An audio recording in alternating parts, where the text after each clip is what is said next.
آداب، میں ہوں منظر صدیقی. میرے ساتھ آج ہیں ایڈوکیٹ سیف الدین صاحب جو کہ کراچی میٹروپولیٹن کارپوریشن یعنی سٹی کاؤنسل میں اپوزیشن لیڈر ہیں اور نائب امیر ہیں جماعت اسلامی کراچی کے. بہت بہت شکریہ آپ کا سیف الدین صاحب. شکریہ آپ نے بلایا.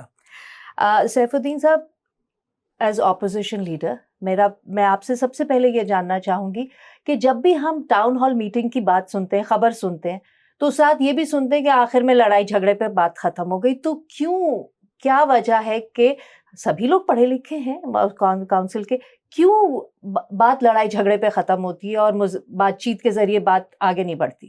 اچھا دیکھیں، سب لوگ پڑھے لکھے تو ہیں لیکن خالی پڑھے لکھے ہونا کافی نہیں ہوتا، ٹھیک ہے نا. اس کے لیے بہت ساری چیزیں اور بھی چاہیے ہوتی ہیں، باشعور ہونا بھی ضروری، برداشت کے لیے، پیشنس کے لیے، اور کسی چیز کو چلانے کے لیے.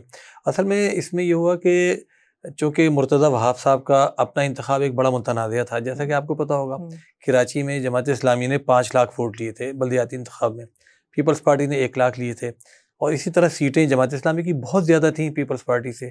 تو جس طرح رزلٹ چینج ہوا، پھر اس کے بعد پی ٹی آئی اور جماعت اسلامی نے اتحاد کیا، پھر ان کی سیٹیں دوبارہ زیادہ ہو گئیں. تو جس طرح روکا گیا جماعت اسلامی کا میئر بننے سے، کھلم کھلا دھاندلی کی گئی، دہشت گردی کی گئی، لالچ دیا گیا.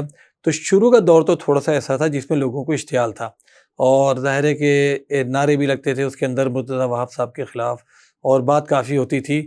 بہرحال لیکن کچھ دن بعد خود ہم لوگوں نے محسوس کیا کہ یار اس کو ہم تھوڑا سا، ٹھیک ہے اب جس طرح بھی انتخاب ہوا ہے، چلنا تو اس طرح ہے فی الحال، تو اس کو ہم چلانے کی کوشش کرتے ہیں. لیکن اس میں جو سب سے خراب چیز ہے نا، وہ یہ کہ مرتضیٰ وہاب صاحب بیرسٹر ہیں، پڑھے لکھے آدمی ہیں، لیکن جو میں نے کہا نا اتنا ہی کافی نہیں ہوتا. سیاسی تربیت خود ایک چیز ہوتی ہے.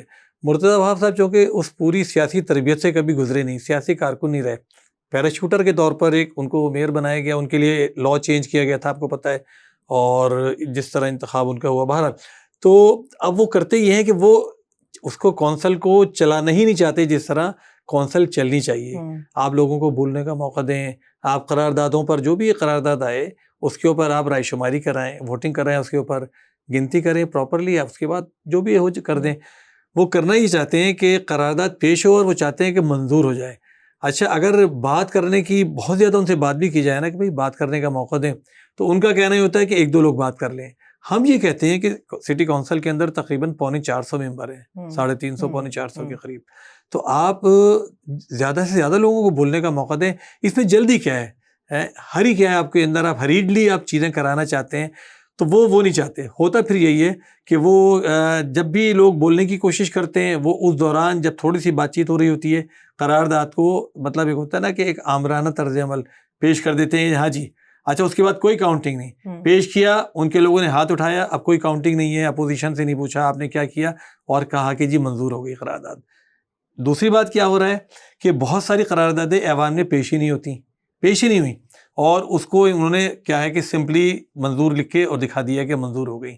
ٹھیک ہے، یہ بڑی خطرناک چیز ہے کہ جی اب آپ دیکھیں کسی بھی پارلیمانی نظام میں یہ نہیں ہوتا ہوگا کہ اس طرح کا فراڈ ہو رہا ہو. نیشنل اسمبلی میں جو ہوتا ہے، ہم نے 27ویں 26ویں ترمیم میں جو دیکھا، اسی کا اثر کیا ہے دیکھ رہے ہیں ہم. اسی طرح یہ بھی ایک چھوٹا ایوان ہے کراچی، اور لیکن پاکستان کا سب سے بڑے شہر کا ایوان ہے. تو اس کو بھی فالو وہی چیزیں کرنی چاہیے جو پارلیمانی ٹریڈیشنز ہیں، روایت ہیں. اس طرح ہمارے کنڈکٹ آف کونسل رولز ہیں، اس کے مطابق چلنا چاہیے. For more updates, subscribe now and press bell icon.